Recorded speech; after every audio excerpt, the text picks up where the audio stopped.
Yorageze nongeye kubasuhuza nk'uko muduteze amatwi ni televiziyo yanyu mukunda rukumbi akaba ari Pasi. Uyu ni Pasi uri kubabwira ikaba Pasi TV hamwe na Newowe TV. Tukaba tugiye kubagezaho ibiganiro by'ubwenge kandi ikiganiro muzakunda muri benshi cyane. Twahoze twibaza ese abakinnyi bakina filimi hanze muri Leta Zunze Ubumwe za Amerika muri Hollywood babayeho bate, bahembwa gute? Nibyo bintu tugiye kwibandaho n'ingorane bagenda bahura nazo. Bavuga yuko amafaranga bahembwa ntacyo abamarira, usanga amafaranga bahembwa ari makeya. Guys, mureke dukomeze kuri subscribe, like and comment na share kuri TV yanyu mukunda muri benshi. Ngiye kubagezaho imishahara y'abanyamerika uyu munsi, uburyo bahembwa, uburyo bakorera ubusa. Tujya dutaka muri sinema zacu hano mu Rwanda ko nayo dukorera, ko nayo tubona, ariko uyu munsi ngiye gukora inkuru imvunye kandi inkuru y'ubungore kwisobanura kurusha uko nasobanura.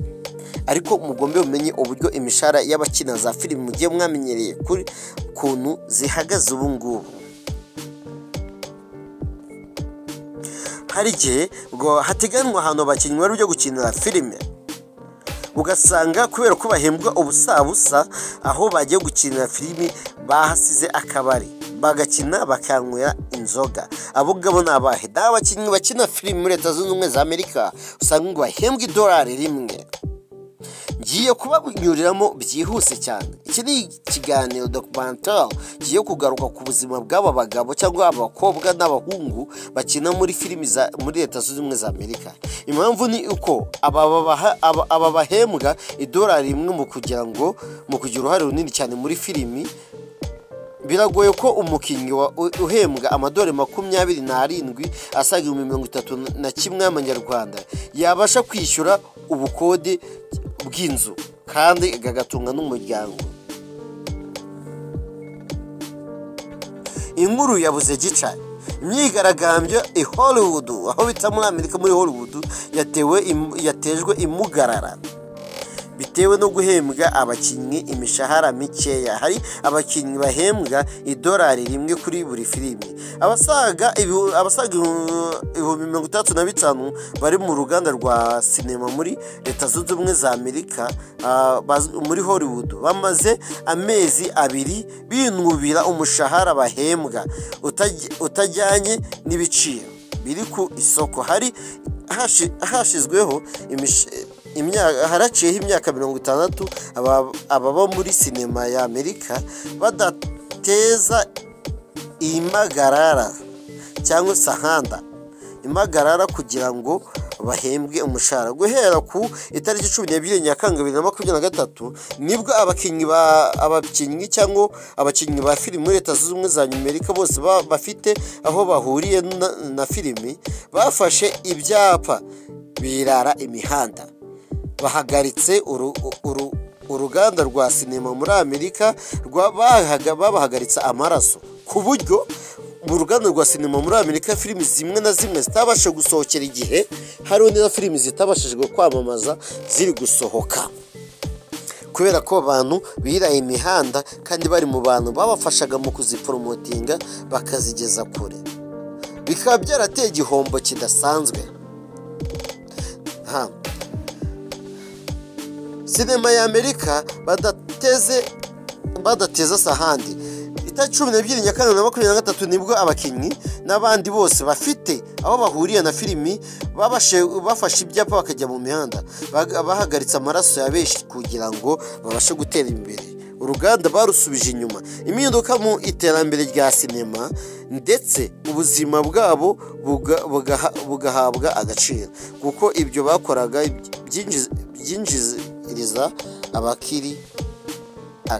byinjiriza abakiri akayabo. Ababifitemo uruhare rwinshi cyane babicira amasaga mu maso, aribo ngo bita abakinnyi baba bagiye gukina filimi muri izo filimi. Ni nk'uko kuragira inka amata yayo utazi uburyo aryohamo cyangwa utazi icyanga cyayo. Abakinnyi ba sinema babwiye ibitangazamakuru bitandukanye birimo US Today, The Guardian, The Washington Post, BBC, CNN n'ibindi binyamakuru $1 bahembwa atajyanye n'aho isi bigeze. Ihuriro ry'aba muri sinema ya Amerika ryitwa Screen Actors Guild, American Federation of Television and Radio Artists, SAG-AFTRA, rivuga ko ibigo birimo Apple, Amazon, Netflix, NBC, Universal, Sony na Paramount niyo ifite CBS itambutsa amakuru. Ibi biganiro nibikorwa ibijyanye no gukongera umushahara w'abakinnyi.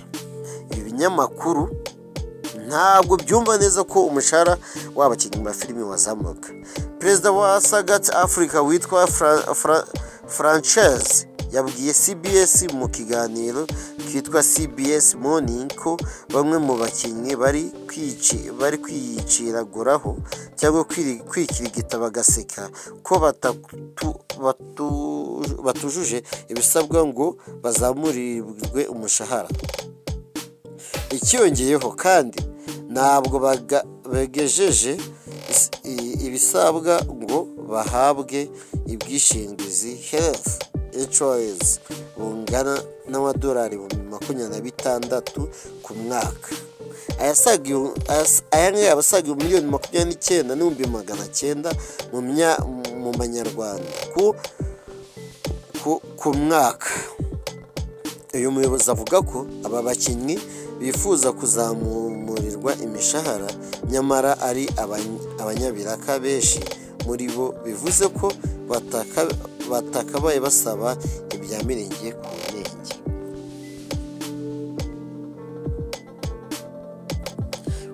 Kuko amasezerano y'akazi bafite ahubwo bakora ari uko bakenewe part-time job.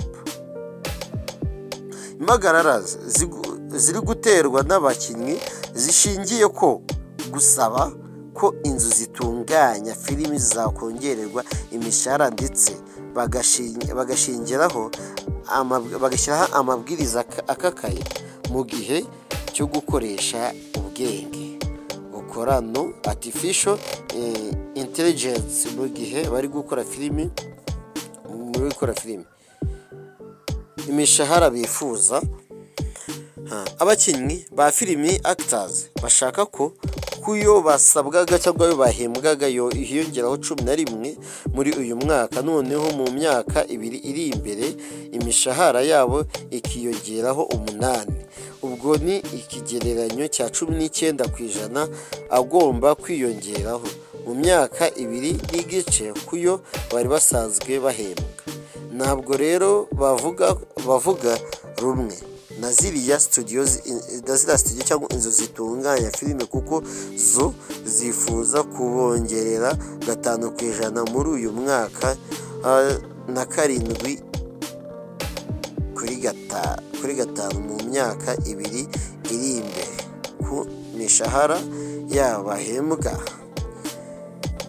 Kandi ni 12.5% izi nzu zishaka kongeraho abakinnyi mu gihe bo bifuza 19. Ikinyuranyo cyaya ni 3.5. Aba bakinnyi bifuza 19, inzu zitunganya filimi zikabaha 12.5. Aba bakinnyi bikaba byateje impagarara nyinshi cyane kizakomeza gikurure ubushamirane biteza umurindi mu myigaragambyo ugeretseho guhagarika akazi. Ubuyobozi bw'izi studio bwibumbiye mu kitwa The Alliance of Motion Pictures and Television Producer MPTT bivuga ko iyi myigaragambyo yatangiye ku itariki 12 Nyakanga 2023. Abigaragambya bifuza ko uko bakongererwa imishahara ingana na miliyari 1 y'amadolari y'Amerika igomba kwiyongera kuyo bahembwaga abanyabiraka, kubaha ubwishingizi, kubateganyiriza izabukuru ndetse n'ibindi nkenerwa mu buzima bwa buri munsi. Ibi bikubiye mu bisabwa n'abakinnyi ba filimi bazandika n'abazitunganya. MPTP ivuga ko iri huriro ry'abafite aho bahuriye no gukina filime risaba kongererwa imishahara n'uduhimbazamusyi birenze urugero ndetse bihenze cyane ku buryo hari hashize imyaka 35 abayobozi ba ziriya sosiyete zinyuza abakina filimi batabona ibyo byifuzo byo kongerwa imishahara. Abakinnyi bakiri bato bataraba ibyamamare nabo bisize insenda aho basaba ko ibivuye muri sinema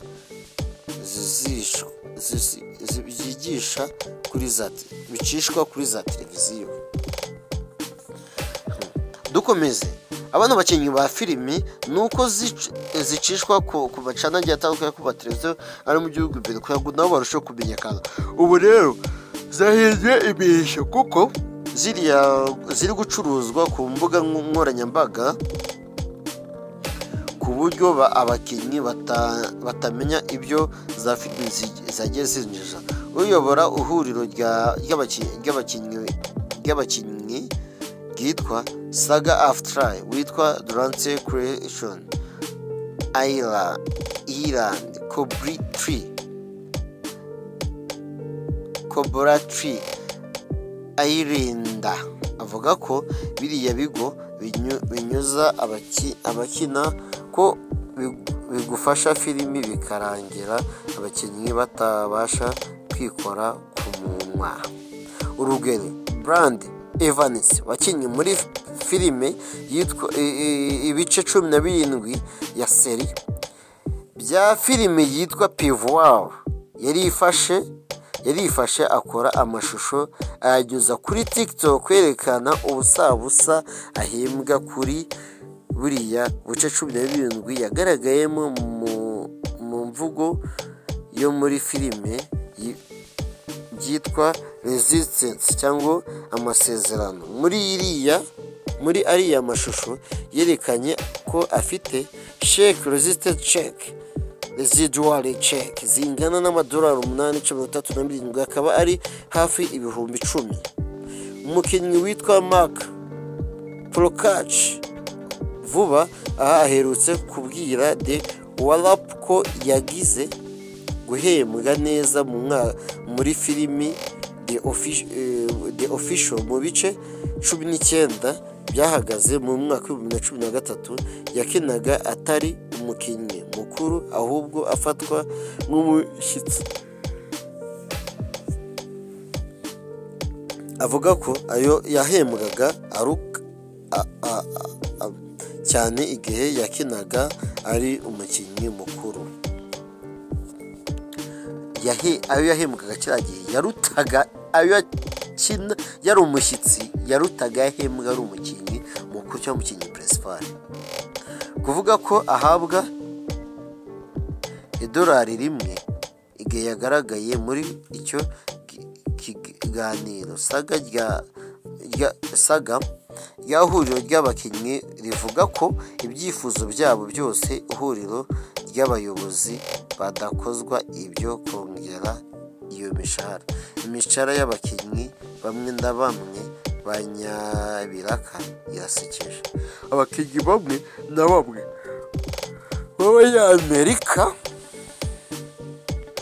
b'abanyabiraka bakina n'amasezerano baba bafite ibyitwa residuary ni naho ruzingiye kuko bifuza ko imishahara izamuka. Abandika n'abakinnyi bari gusaba ko iyo mishahara bahabwa izamuka. Hari abahembwa $1 kuri filime.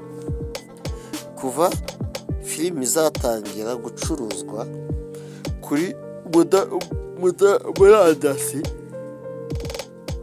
kuva zatangira gucuruzwa murandasi ya streaming abakinnyi bajyaga bahabwa ku kuyacurujwe kuri CDS, DVDs n'ubundi buryo bwari bwa gakondo byarahindutse.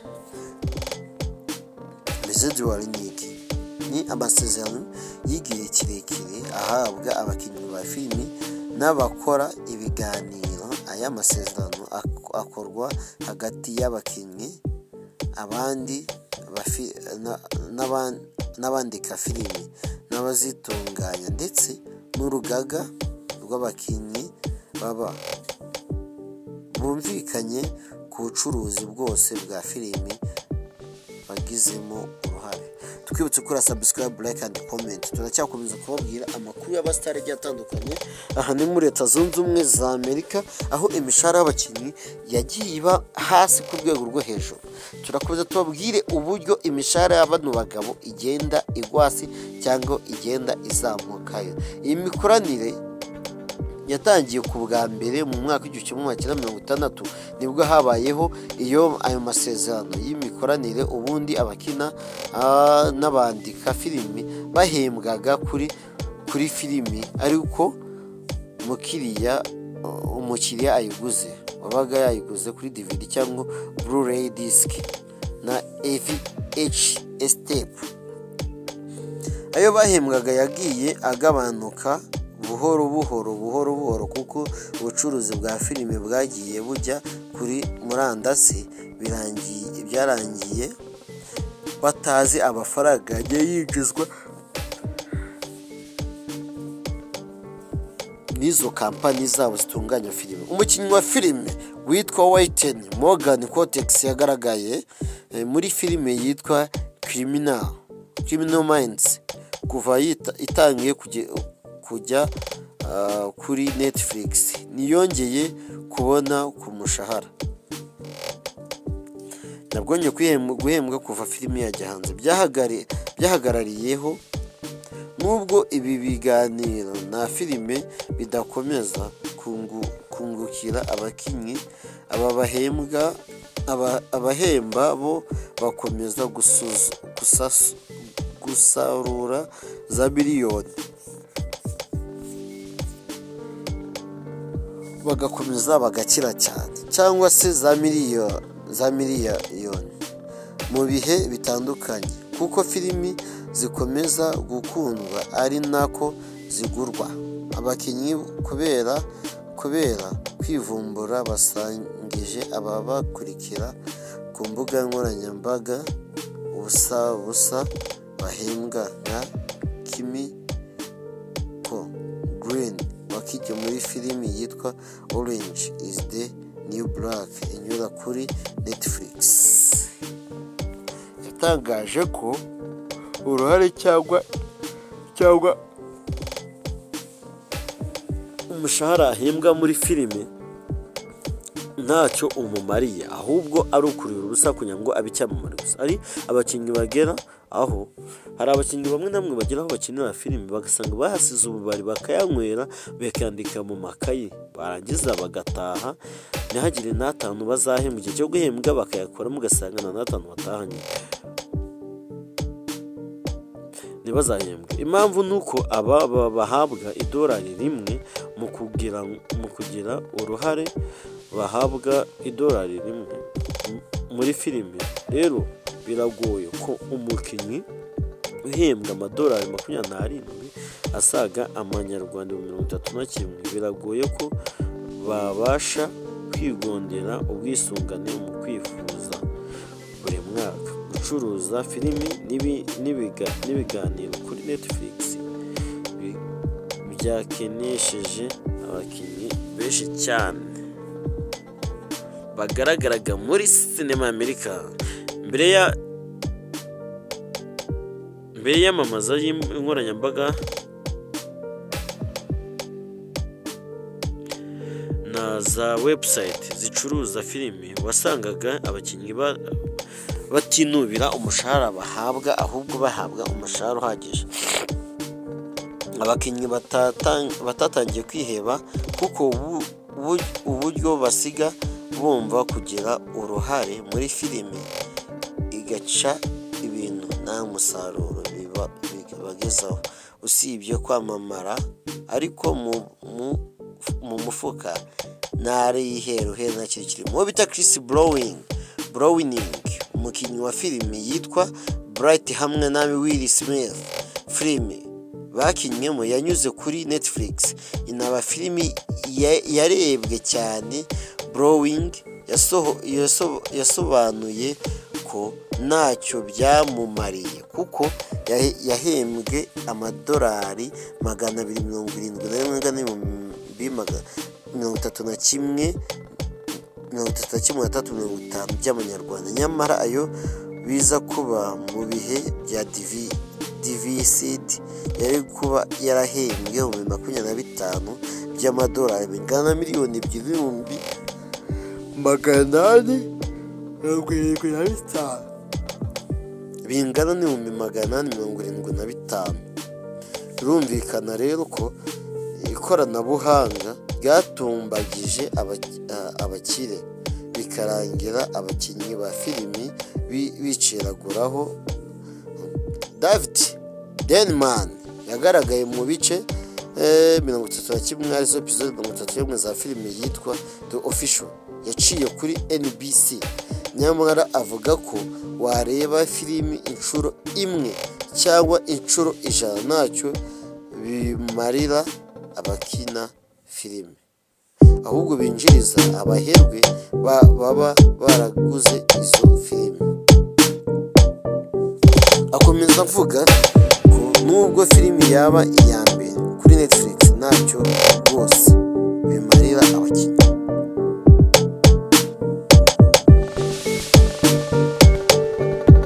Akomeza avuga ko izo filimi zose zica kuri Netflix cyose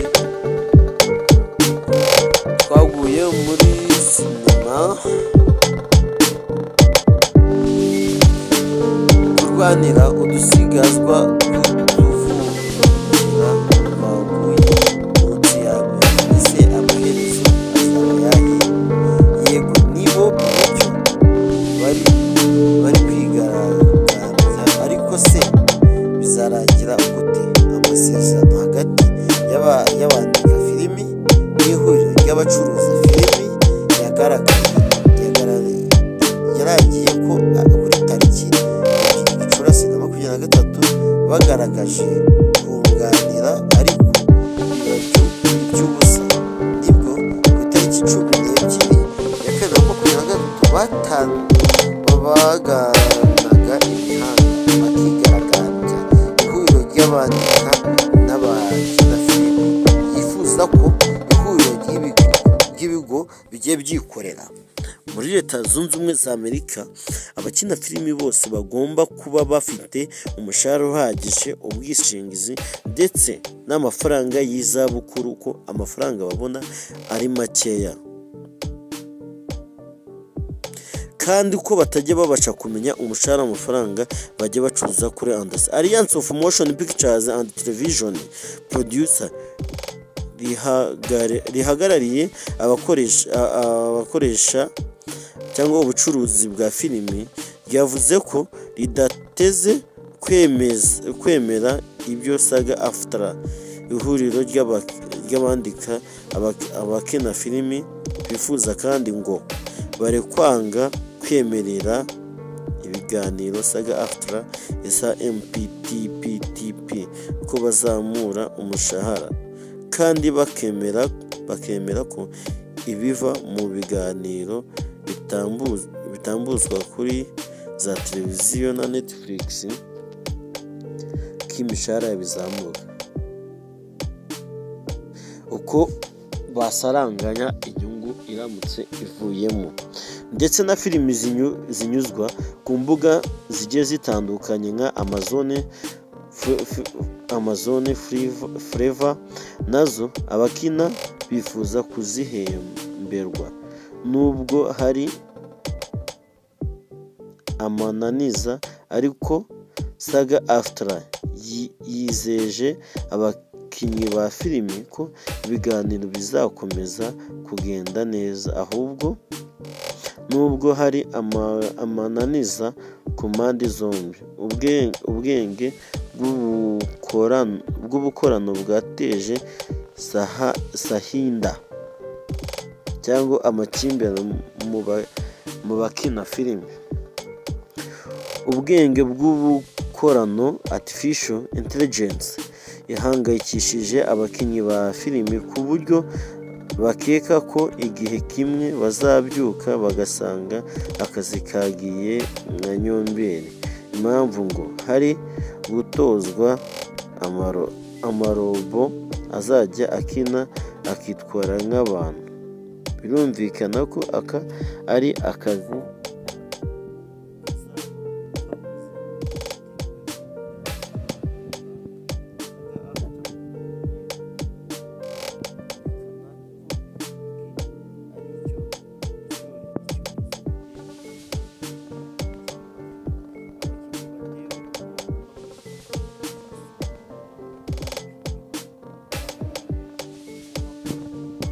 abasanzwe bagenda kaguru kamwe, urugendo rwabo ruzaba rugufi kuko ibyo bakoraga bizakorwa n'amarobo.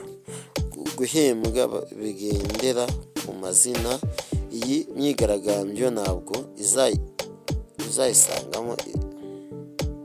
Twibutse kuri subscribe, like and comments kugira ngo ukomeze ubane natwe kuri 5/5 kuri ino televiziyo yanyu mukunda muri benshi. Reka dukomeze tubagezeho amakuru agiye atandukanye. Reka tubarangize umushahara w'abanyamerika kano kanya bakina filime. Ni iminota mikeya. Ihuriro rya filime muri Amerika. Reka noneho mbabwire kuntu ibiciro byagiye bihagarara kunuza mu duce tugiye dutandukanye twagiye dukinirwamo filime, aho usanga urugero nibura abahembwa abasaga 87%. Aya rero ni make ku buryo atabasha no kuba yakishyura ubwishingizi. Noneho